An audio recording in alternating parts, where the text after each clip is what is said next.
Monasterio de Armenteira.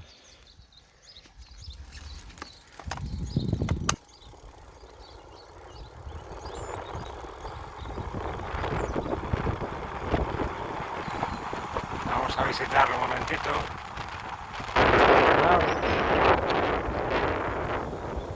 Aquí la famosa ruta del agua, parte de aquí, o se llega aquí, muy bonita.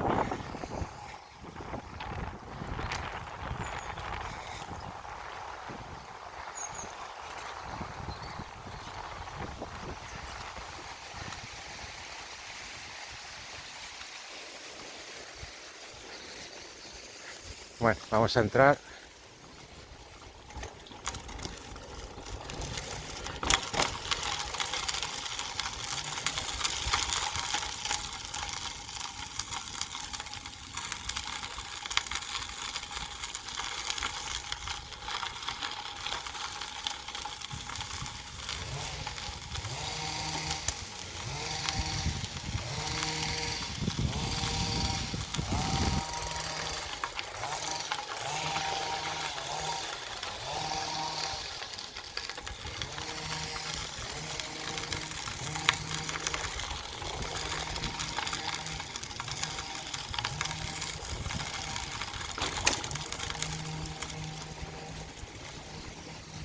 Monasterio de Armenteira.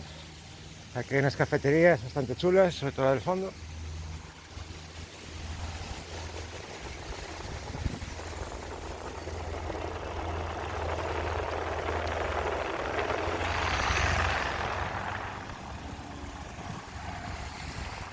Ruta da Pedra de Agua.